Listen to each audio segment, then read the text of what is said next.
Guys, welcome back to my YouTube channel. કેમ છો બધા? જય માતાજી, જય શ્રી કૃષ્ણ। તો આજે આપણે જઈ રહ્યા છીએ જેતપુર પાસે આવેલા જીથોડી હનુમાન દાદાના દર્શન કરવા।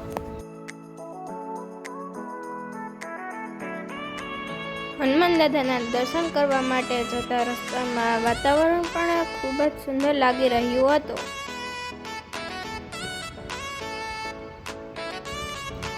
ત્યારબાદ અમે પહોંચી ગયા દેવકી ગલોડ ગામે। ત્યાંના પેંડા ખૂબ જ વખણાય છે।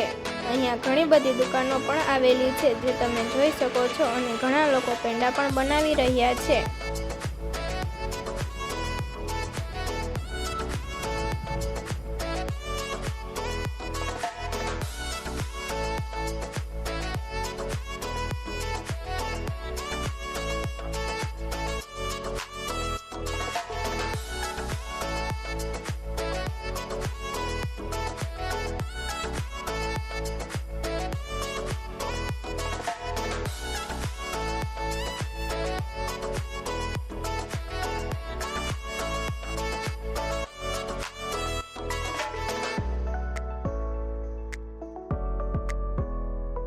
તો રસ્તાની ચારે બાજુ લીલાછમ ખેતરો પણ આવેલા છે।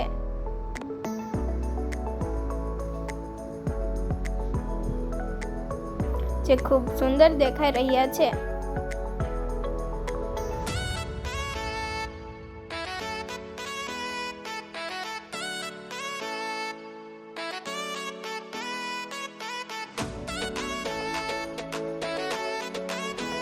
ઉપર વાદળા પણ કાળા થઈ ગયા છે જેથી લાગી રહ્યું છે કે વરસાદ પણ આવશે।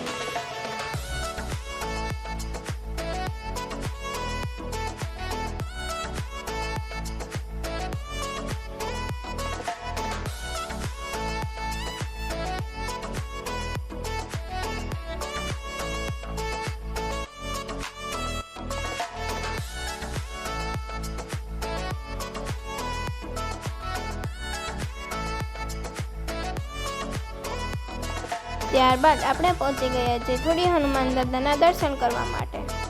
તો આ છે તેમનું મંદિર।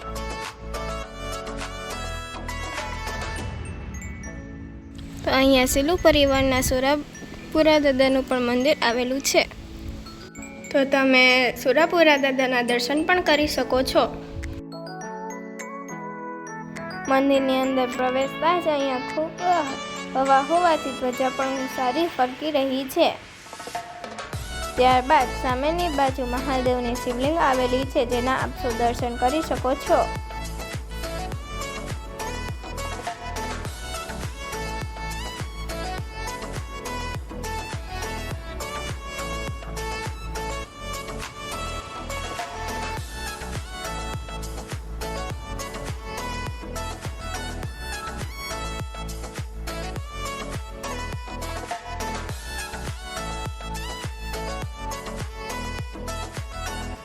ત્યારબાદ તમે અહીંયા જીથોડી હનુમાન દાદાની મૂર્તિના દર્શન કરી શકો છો।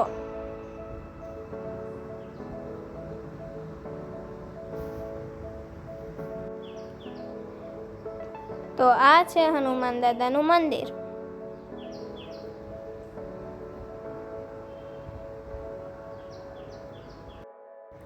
તો અહીંયા મહાદેવનું મંદિર પણ આવેલું છે અને અહીંયા રામાયણને લગતી છબીઓ પણ લગાડવામાં આવેલી છે।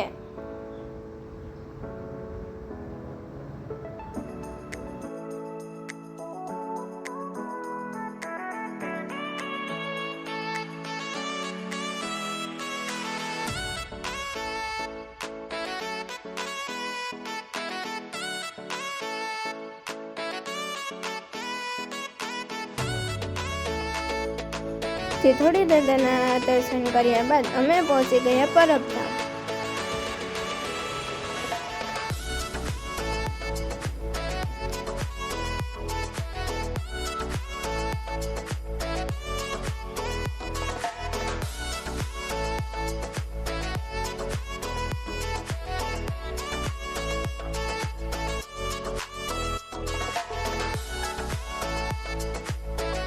તો આ છે પરબધામની અંદર જવા માટેનો રસ્તો।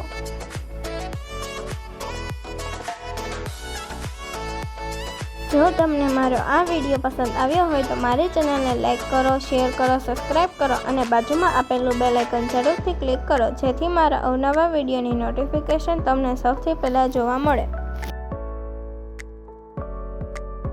તો તમે જોઈ શકો છો કે અહીંયા ઘણું મોટું મેદાન આવેલું છે.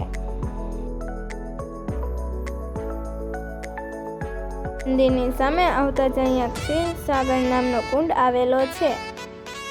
ત્યાંથી મંદિરનો લુક ખૂબ જ સુંદર લાગી રહ્યો છે.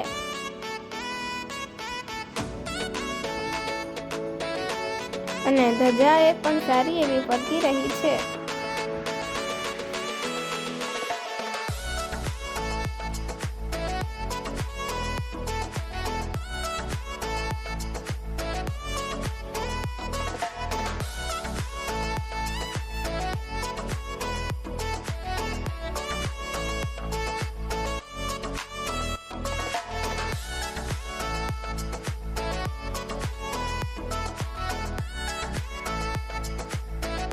તો અહીંયા ઘણા બધા લોકો મંદિરની ઉપર ધ્વજા ચડાવવા માટે આવેલા હતા.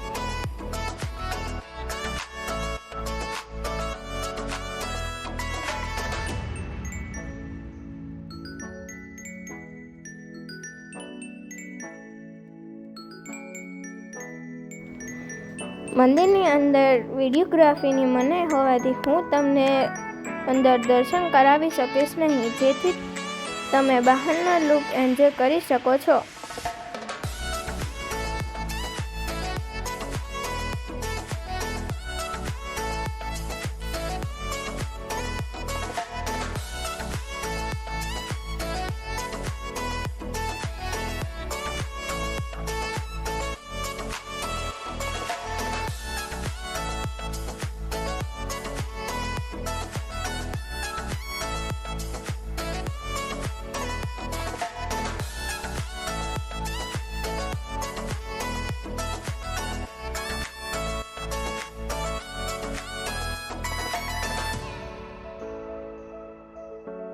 તો હવે મળીએ આપણા નેક્સ્ટ વિડીયોમાં. આવજો. જય માતાજી, જય શ્રી કૃષ્ણ.